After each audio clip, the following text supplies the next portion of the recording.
ഇന്ന് ഞാൻ വന്നിരിക്കുന്നത് എൻ്റെ ഏറ്റവും പ്രിയപ്പെട്ട അയിലക്കറിയുമായിട്ടാണ്. അയിലക്കറിയുടെ റെസിപ്പിയൊന്നും ഞാൻ പറയുന്നില്ല കേട്ടോ. പക്ഷേ പണ്ടൊക്കെ ഞങ്ങളുടെ വീട്ടിലാണെങ്കിലുണ്ടല്ലോ, ഈ തേങ്ങയിട്ട കറി മാത്രമേ ഉള്ളൂ. മീൻകറിയെന്ന് വെച്ചാൽ തേങ്ങയിട്ട കറി. തേങ്ങയിട്ട കറി ഉണ്ടാക്കേണ്ടത് കൊണ്ട് തന്നെ മീൻ വാങ്ങിച്ചു കഴിഞ്ഞാൽ ഒരു ബാധ്യതയാട്ടോ. തേങ്ങ തിരുകണം, അരയ്ക്കണം, കലക്കണം. മുളകിട്ട കറി എത്ര ഈസിയല്ലേ. ഞങ്ങൾ മുളകിട്ട് വെച്ചിരുന്നത് വലിയ മീൻതല കിട്ടുമ്പോഴോ അല്ലെങ്കിൽ ഭയങ്കര നെയ്യുള്ള ചാള കിട്ടുമ്പോഴോ വല്ലപ്പോഴും ചൂര മുളകിട്ട് വെക്കാറുണ്ടായിരുന്നു. എന്ത് പറഞ്ഞാലും നമ്മുടെ ഫിലോമിന ചേച്ചി പറഞ്ഞ പോലെ ഇച്ചിരി മീൻകറി ഇല്ലാതെ എങ്ങനെ ചോറുണ്ണാനല്ലേ.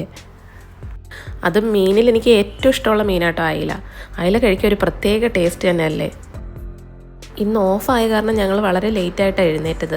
അപ്പോഴേക്കും ചേച്ചി മീൻകറിയുടെ പരിപാടി തുടങ്ങി. നീ മീൻകറി ആയിട്ട് വേണം എന്തെങ്കിലും കഴിക്കാൻ. രാവിലെ ഒന്നും കഴിച്ചിട്ടില്ല. രാവിലെ കഴിക്കാത്ത വേറൊന്നും കൊണ്ടല്ല കേട്ടോ, ഞങ്ങൾ ബ്രേക്ക്ഫാസ്റ്റ് ഒന്ന് സ്കിപ്പ് ചെയ്ത് നോക്കുക. എവിടം വരെ പോകുന്നൊന്നും നോക്കണമല്ലോ.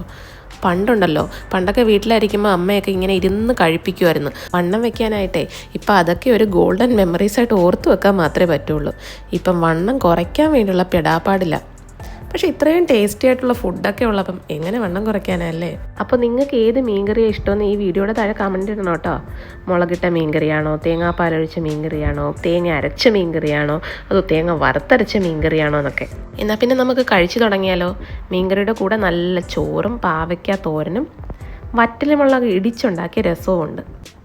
എനിക്ക് മീൻകറിയിൽ ഏറ്റവും ഇഷ്ടമുള്ള ഭാഗമാണ് മീനിൻ്റെ തല. എന്തൊരു ടേസ്റ്റാണ് മീനിൻ്റെ തല കഴിക്കാനല്ലേ. ഇത് ഞാൻ ചോറിൻ്റെ ലാസ്റ്റ് വരെ കാത്തു വെച്ചിരിക്കും, അവസാനം ടേസ്റ്റ് അറിഞ്ഞ് കഴിക്കാൻ വേണ്ടിയിട്ട്. ഞാനും കണ്ണേട്ടനും അങ്ങനെയാണ് കേട്ടോ.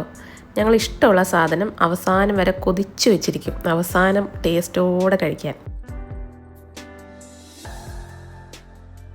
അപ്പം ശരി, ഞാനെന്നാൽ കഴിച്ചു തുടങ്ങട്ടെ.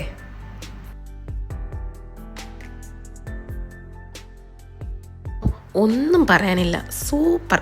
ഈ രസവും മീൻകറിയും കൂടെ ചേരുമ്പോൾ ഉള്ളൊരു ടേസ്റ്റ് ഉണ്ട്. അതൊരു പ്രത്യേക ടേസ്റ്റ് തന്നെ കേട്ടോ.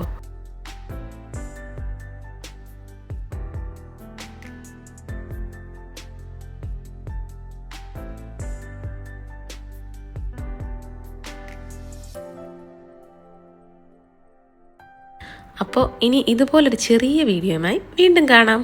ബൈ.